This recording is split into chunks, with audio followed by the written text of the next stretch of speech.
Assalamualaikum warahmatullahi wabarakatuh. Selamat berjumpa dengan kurikulum SMK PMK Ponorogo untuk tahun pelajaran 2021-2022. Perkenalkan, nama saya Saiful Bahri, Wakil Kepala Sekolah Bidang Kurikulum. Anak-anak, kali ini Bapak akan menyampaikan beberapa hal yang sangat penting terkait kegiatan belajar mengajar di SMK PMK Ponorogo. Saya mulai dari penjelasan mengenai program keahlian di SMK PMK Ponorogo. SMK PMK Ponorogo secara garis besar dibagi menjadi dua, yaitu teknik otomotif dan teknik komputer dan informatika. Teknik otomotif itu mempunyai 3 jurusan. Yang pertama, teknik kendaraan ringan otomotif. Kedua, teknik dan bisnis sepeda motor. Dan yang ketiga, teknik bodi otomotif. Sedangkan teknik komputer dan informatika mempunyai 1 jurusan, yaitu rekayasa perangkat lunak. Selanjutnya, untuk mata pelajaran dari kompetensi keahlian teknik kendaraan ringan otomotif itu ada, yang pertama adalah muatan nasional. Itu ada 6 pelajaran, mulai dari 1 pendidikan agama dan budi pekerti, kemudian 2 pendidikan Pancasila dan kewarganegaraan, ketiga bahasa Indonesia, keempat matematika, kelima sejarah, keenam bahasa Inggris. Berikutnya ada muatan kewilayahan. Yang pertama adalah seni budaya, kedua pendidikan jasmani dan olahraga, kemudian yang berikutnya adalah muatan peminatan kejuruan, meliputi 1 dasar bidang keahlian. Pelajarannya apa saja? 1. Simulasi dan komunikasi digital. Kemudian 2. Fisika. Ketiga, kimia. Selanjutnya ada dasar program keahlian. Pelajarannya apa saja? Yang pertama, gambar teknik otomotif. Kemudian teknologi dasar otomotif. Dan yang ketiga, pekerjaan dasar teknik otomotif. Selanjutnya ada kompetensi keahlian. Ini akan diajarkan di kelas 11 dan kelas 12. Pelajarannya terdiri dari pemeliharaan mesin kendaraan ringan, kemudian pemeliharaan sasis dan pemindah tenaga kendaraan ringan, kemudian pemeliharaan kelistrikan kendaraan ringan, dan produk kreatif dan kewirausahaan. Serta yang terakhir adalah mulog berupa bahasa Jawa. Selanjutnya, untuk kompetensi keahlian teknik dan bisnis sepeda motor, mata pelajarannya hampir sama dengan pelajaran pada teknik kendaraan ringan otomotif, baik itu muatan nasional, muatan kewilayahan, kemudian muatan peminatan untuk dasar program keahlian dan dasar bidang keahlian dan dasar program keahlian. Yang membedakan adalah ketika kelas 11 dan 12, mata pelajaran untuk kompetensi keahlian meliputi 1. Pemeliharaan mesin sepeda motor. 2. Pemeliharaan sasis sepeda motor.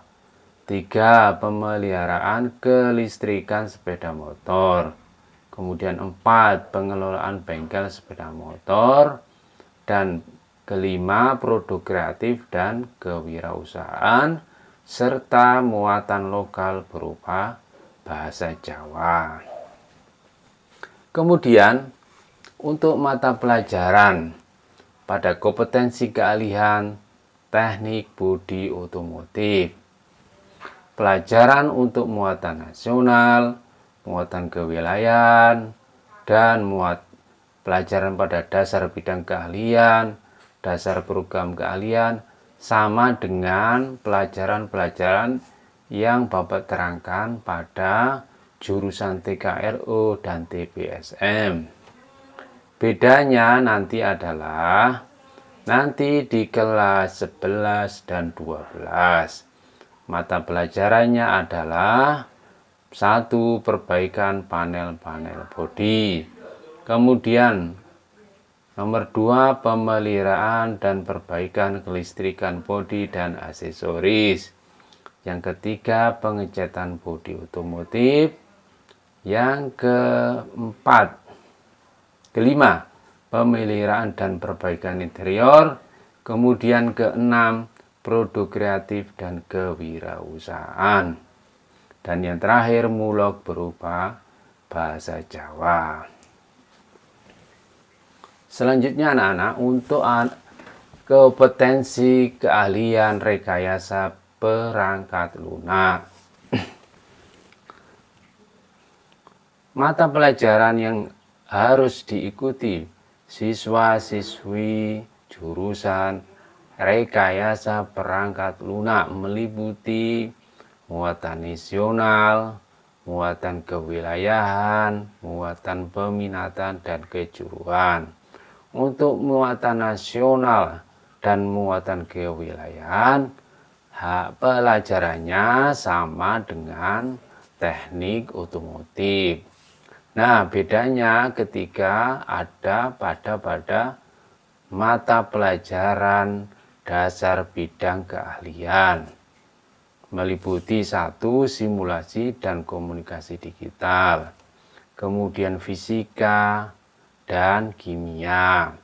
Pelajarannya sama tapi isinya beda dengan otomotif. Kemudian untuk mata pelajaran dasar program keahlian meliputi 1. Sistem komputer, 2. Komputer dan jaringan, 3. Pemrograman dasar, 4. Dasar desain grafis.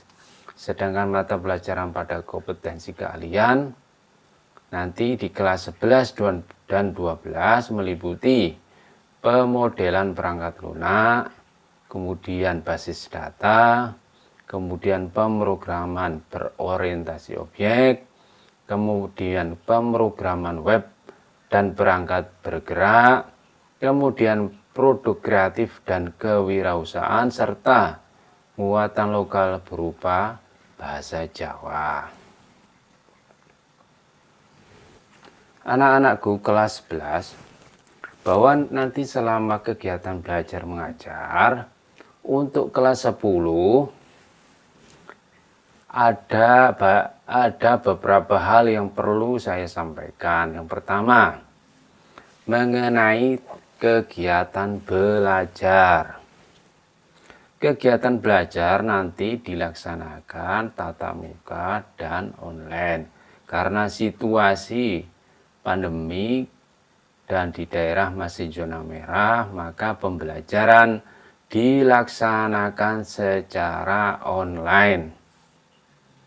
Selama kegiatan belajar mengajar nanti ada kegiatan penugasan dan nanti ada kegiatan praktek, baik itu di bengkel maupun di lab komputer. Selama belajar, maka kehadiran kalian sangat diperhitungkan. Baik tatap muka maupun online, maka kehadiran minimal adalah 85% dari total kewajiban yang harus dilakukan selama 1 semester. Kemudian selama KBM nanti pada akhir kegiatan belajar akan diberi tugas, kemudian ada ulangan harian, ada ujian tengah semester, ada ujian akhir, dan ada ujian praktek. Tugas akan diberikan sewaktu-waktu. Demikian juga ulangan harian nanti dilakukan secara berkala.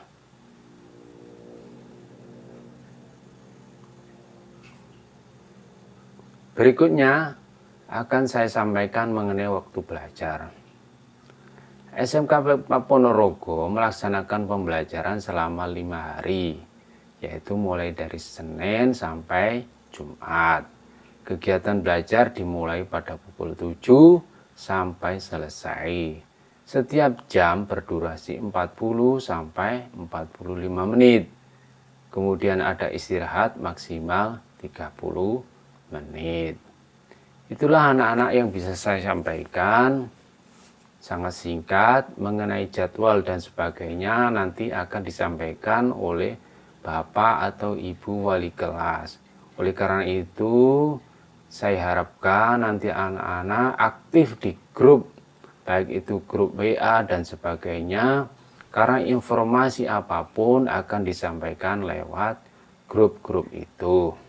Demikian saya sampaikan selamat belajar, semoga berhasil sampai lulus di SMK PMK Ponorogo. Saya sampaikan terima kasih. Wassalamualaikum warahmatullahi wabarakatuh.